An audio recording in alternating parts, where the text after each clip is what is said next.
मुच्यन्ते तेऽपि कर्मभिः ये त्वे तदभ्यसूयन्तः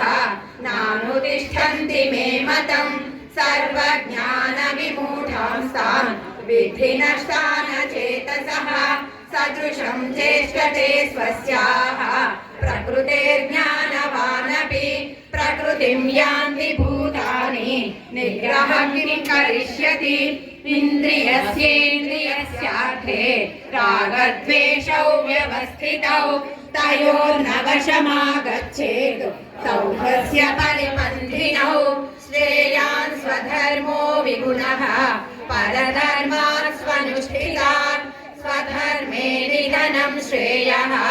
परधर्मो भयावहः अर्जुन उवाच अथ केन प्रयुक्तोऽयं पापं चरति पूरुषः अनिच्छन्नपि वार्ष्णेय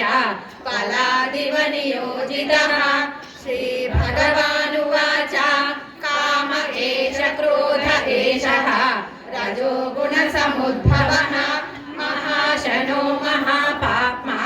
विद्धेनमिह वैरिणं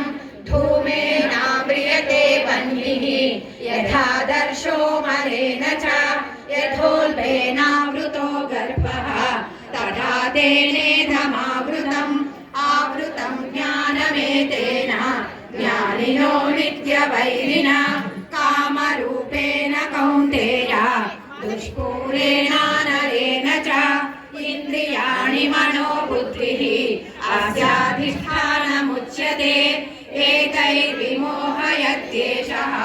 ज्ञानमावृत्य देहिनं तस्मात् त्वमिन्द्रियाण्यादौ नियम्य भरतर्षभ पाप्मानं प्रजहिह्येनं ज्ञानविज्ञाननाशनम् इन्द्रियाणि पराण्याहुः इन्द्रियेभ्यः परं मनः मनसस्तु परा बुद्धिः यो बुद्धेः परतस्तु सः एवं बुद्धेः परं बुद्ध्वा समसभ्यात्मानमात्मनः जहि शत्रुं महाबाहो कामरूपं दुरासदम् ॐ तत्सदिति श्रीमद्भगवद्गीतासु उपनिषत्सु